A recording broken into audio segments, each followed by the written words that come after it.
Duo's best game mode. Duos is objectively the best game Duo's mode. best, then Best Trios. vibes. So we need Duo, F, and CS. The community is torn. Is Duos or Trios better as the main game mode? Is there even a clear answer to decipher which one is better for the game at large? Well, to dive into that, there are multiple angles we need to take this from. But first, we should establish the things that completely do not matter. The first of which being ease of finding teammates. In Trios, it's definitely going to be more difficult to find teammates to play competitive with. However, for a high-level tournament that we're talking about, when we're talking about pros, the best of the best, the FNCS, that really is a non-factor. Yes, the average player may struggle a little bit more to find teammates, but in reality, the majority of players who struggle to find teammates are looking for teammates who are either better than them and not on their own level, and they just have an ego around it, or quite frankly, they just aren't very good at all. This does add a little bit of a barrier to entry, but realistically, the same thing will happen in duos, but you just have to find one less player. The real issue is that Fortnite has no way of just finding players in-game to play trios with. There's no fill option on Arena, and there's no system to make it easy to find teammates. This is definitely an issue, but it's not an issue in terms of which game mode is better. Games like Valorant and CSGO have teams of 5, and no one's there saying 2v2 should be the main game mode. Whether it's duos or trios, how many teammates you need to find is not a factor that you should consider, and if it's the best game mode for the longevity. Oh, but it's boring to play a whole year of one game mode.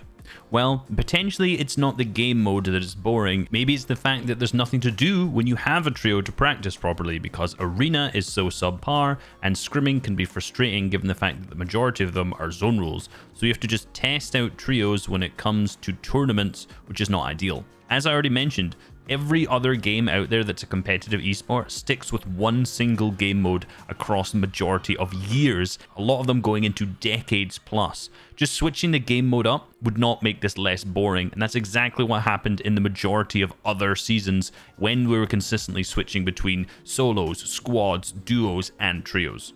One consistent game mode is what should be kept, and for the people who are saying maybe one season of duos, one season of trios, that really ruins a lot of the storylines that you can tell about consistent teams performing season after season. And yet again, it would not be less quote-unquote boring for these players. They would be bored regardless. There's a nostalgia factor playing duos also should not be a consideration whether it's the best game mode over trios. We have to sit and consider that yes, Chapter 1 had a lot of nostalgia attached to it in terms of duos, purely because World Cup was focused around duos, the qualifiers, a lot of the tournaments around Chapter 1 were duos, and in particular Chapter 2 Season 2 as well, which a lot of people thought very fondly of, a lot of that was duos focused. Now the nostalgia of that people should not focus on, what we should focus on is whether or not the actual gameplay side of things, because it was duos over trios, was good. So those are all the points that I think don't matter at all when thinking which mode is better. So let's get into some of the ones that I think are actually important and are worth discussing. Now I'm going to state up front that a lot of these are just personal preference, and if you like one more than the other, you'll probably like duos more or you'll like trios more. But firstly, let's start with clutch potential. Now the clutch potential is interesting between duos and between trios. In duos, you can see a lot more common clutches because it's a lot easier to clutch up if you're a solo against a bunch of duos rather than a solo as a bunch of trios. We've seen a ton of really good solo clutches, and I think they're very, very exciting to watch. However, when you see a big solo clutch in trios and they get a huge amount of points, it is definitely way much better of a moment. So you have to decide which one you like more. Do you like the more frequent solo clutches and the pop-offs in duos? Or do you like those more highlight moments that happen more infrequently but are more important? Personally, I do like the more frequent ones in the duo playstyle. I think it's just more entertaining to watch, and it's actually one of the highlight moments of watching solos because you do get to see a ton of individual skill portrayed a little bit more out there. However, in trios, you could say it's a more skillful mode because you're punished more for making the mistakes of losing your teammates. When we talk about skill, another part of this is also chemistry within your team. A lot of players say they like duos because they find the chemistry between 1 to 2 people much easier than having a full trio and having 3 players. Now this, again, I have to give to Trio's side, because for chemistry, it's a skill like anything else. You have to be able to get along with your team, you have to be able to talk to them efficiently, and that is a skill that comes with team modes, with team sports, with team esports, whatever it is. Having chemistry within a larger group of players is a skill set, which is an additional skill ceiling, and a lot of these players who like duos for this reason have just bad communicative skills and don't practice properly. Another difference that a lot of players don't seem to talk about as much is the fighting style differences between duos and trios. The reason that people don't talk about this as much is because I don't actually think there's that big of a difference, and I think again this is personal preference. When it comes to squads, this is one of the worst ways to fight because a lot of it just becomes spraying, it's chaotic, it's very hard to track. However, duos and trios, I find that it's not as difficult. Trios is a little bit more difficult to track your opponents, basically due to the fact that the audio in the game makes it very, very difficult to try and establish the verticality and the exact positioning of 3 opponents and 2 of your teammates. But again, that's a skill in comparison to the way that duos does it, where it's a little bit more of an individual skill. So yet again, duos is a little bit more focused on individual skill, whereas trios is a little bit more focused on teamwork. However, a lot of the aspects of the fighting in terms of positioning, applying pressure, pinching, is all still relevant within both duos and trios. Fighting is relatively similar, however one of the things that does differ is how they actually have to play out the entire course of the match. In trios, it actually becomes a lot more important to be good at your mid game. Now obviously it's very, very important in duos as well. However, a lot of top teams will end up picking up refreshes in the 4th and 5th zones to keep them completely capped for endgame. And the reason why this is so critical in trios is because if you manage to all of your teammates get roughly capped materials, you can play out nearly an entire endgame without getting any refreshes, almost regardless of what layer you're on. Now you are going to have to go for eliminations at some point. I'm not saying that you don't need to get elims in trios, that's 100% not it, but there's a much larger requirement to get eliminations in duos than there is in trios. Duos then is kind of the opposite of this, because with 2 players, if you only have 150 builds each, so you're fully capped, you are still required to get refreshes in the end game, so it forces you to be a little bit more aggressive than you would normally. It also forces you to do this earlier, and players who can't get these refreshes will not continue to make it into the top echelons of the placement. Whereas in trios, you can get away with it a little bit more by having a really good early and mid game. So I do feel like this causes a nice interesting dynamic where they'll get through the first, maybe the second moving in duos, and then they're forced to go for elimination, even if they've set themselves up perfectly through the early and the mid game. Now, all of this list of things I mentioned are basically all personal preference, whether you like one or the other. Trios definitely has the edge, and I think it's a little bit more competitive. However, for me, I do prefer watching duos a lot more. I think it's just a more enjoyable viewer experience, and a lot of people enjoy playing it more. But again, I think it's very, very close between the two. So for me, there is one big factor right now that pushes me over the edge from trios towards duos, because I just don't think something works perfectly. As an analyst, as a caster, and as a YouTube content creator for Fortnite competitive, I want to tell good stories. And I want good stories to be interesting from start to finish. But right now, the stories that we tell on the broadcast, and for a good reason, is hugely focused around who is contested and who is not. I am so unbelievably bored of talking about this topic. And I'm sure many, many people out there are. Oh, X player is contested. Oh, this player is uncontested. I'm sure they're going to do well. The best example of this goes back to Season 7, last season's finals, where Hen, Janice, and Champix were contested by Hycris, Knight, and Vortex in Craggy Cliffs. Now, for this situation, nearly everyone in the community, and I mean nearly everyone, when they did their predictions for this day, put Hen, Janice, and Champix not within the top 5. There were very few predictions that I saw that saw the best team on the region not even in the top 5 because of the fact that they were contested off spawn.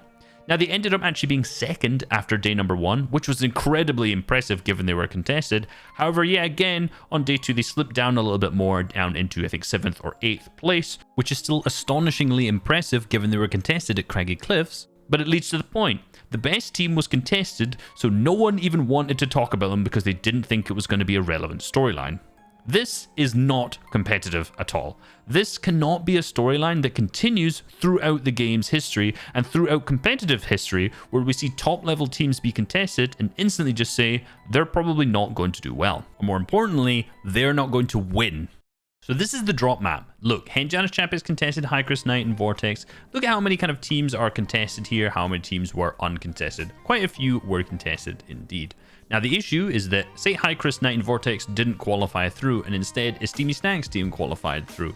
Well, what do Savage, Refsguard, and Andretta do then? Do they disengage and go somewhere else to not be contested? Or where do they go? That's the real question. Camp Cod was actually taken by Andalex's team, who ended up going down here, by the way. So where do they go? There's nowhere that Savage, Refsguard, and Andretta can go as a backup plan to be uncontested off spawn. Same with Henjanus Champions in this situation, right? We saw High Chris Knight and Vortex contest them, and they just couldn't go anywhere. This was their drop spot. If they chose anywhere else to go, they would have contested another team at that point in a drop they don't know well. So even if they had supplied a backup drop to go on, it wouldn't have mattered because they still would have been contested, so there wouldn't have been any point in saying they would have come first. But let's look at the top placements. Queasy, Trulex, and Juriki ended up being uncontested because Exterior's team did not end up land here. Refsguard and Dreta Savage in second. 4ZR, Tayson, and Nate in third. Thomas, Flick, and Nas in fourth as well. You can see the top 4 teams all completely uncontested. So much in trios relies on who is contested and who is not. And the biggest issue being that if you're chosen to be contested, there's almost nowhere you can go because you're going to be contesting somewhere else. Now, is this problem fixed when it comes to duos? Yes and no. When we look at the leaderboard, there were still the majority of teams placing in the top 5, 6 were uncontested in the drop spots. However, it wasn't completely over for the teams who were contested. Let's take a look at the DreamHack map and just see what actually happened and how many teams were affected by contestation. You can see that so many more little looting paths open up for teams as a duo rather than playing as a trio. So let's actually count, like I said, the teams who are affected here. Now, we have this team contesting, which is Kezik's and 4ZR's team in Believers Beach. These guys didn't need to fight off spawn. They could have easily split Believers Beach, so I'm not going to count these guys as actual a contestation. Kylex and Lechi, who actually managed to create, again, a path that wouldn't be viable in trios over here in this spot. Going down, this was a fight that definitely had to happen, so I'm going to count this fight as a fight that had to happen. It was Maestro's team who ended up, I can't remember who was contesting them. So that's 2 teams, 4 people who were affected by being contested heavily off spawn. You can see that like this is splittable. There's more paths where Kiriachi was taking around here. Duos can split up in this area at the same time. Another place who will nearly always be contested is Catty Corner. So this is another team who was contested, which would have been Kaizen's going against Reet's team. So that's another 2 teams. So you've got 8 players now who were affected by this. Siberian Force can easily split with Crow's team. I know they fought a couple times, so I'm not going to count this. This is easily splittable again at the same time. Slicks and Rifle managed to somehow get Dirty Docs uncontested, which could have been split with another team too. Mappy and Roban split with Bad Sniper and DKS, who fought most of the games in this area, but not all of them. Again, another split potential.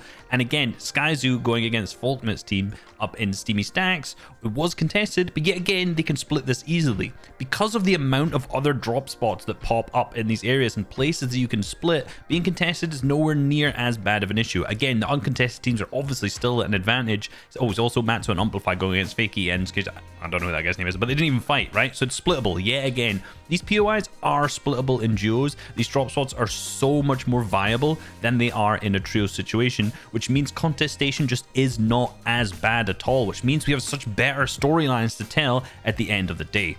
Overall, there was only 8 players who were heavily impacted by being contested. Yes, there were drop spots that were contested, but they were splittable at the same time. It's not a perfect solution by any means. You're still at a detriment, but that's what happens when you have an alpha, a drop spot up, because you're not a top level team.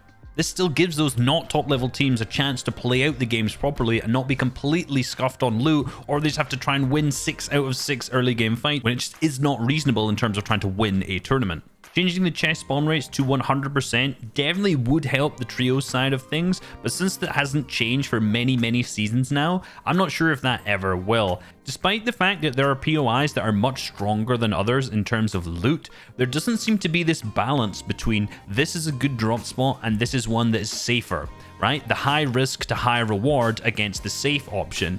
Given the fact that every single drop spot, basically wherever you go, will have players at it in trios, that means that there's no really amazing drop spots apart from the ones that were uncontested. Now, this doesn't mean you should put mythics in, you should put vaults in and make it crazy contested, because that doesn't solve the issue. That's not what I'm talking about. The problem is that there's no safe options for players in these tournaments. Because there's not enough drop spots, the lower tier players who are in these will just have to contest somewhere, which can definitely mess up higher tier players at the same time. So everyone gets impacted when a huge percentage of the players needs to be contested. Overall, Trios does have the edge in terms of the competitiveness of the game mode, the fighting, the playstyles, the way that it's actually played out. Generally is agreed that most people think this is a more competitive game mode. However, the early game of Trios is very RNG based, and honestly, it's just not interesting in any way, shape, or form from a competitive storytelling perspective or gameplay perspective. Duos fixes the majority of these issues, in particular when you add the 100% chest spawns in, and honestly, unless there are going to be huge changes changes to the map or the game modes, I think duos, along with 100% chest spawns, fixes a ton of the stories and makes competitive much more interesting. Hope you guys enjoyed this video and learned a lot. Peace.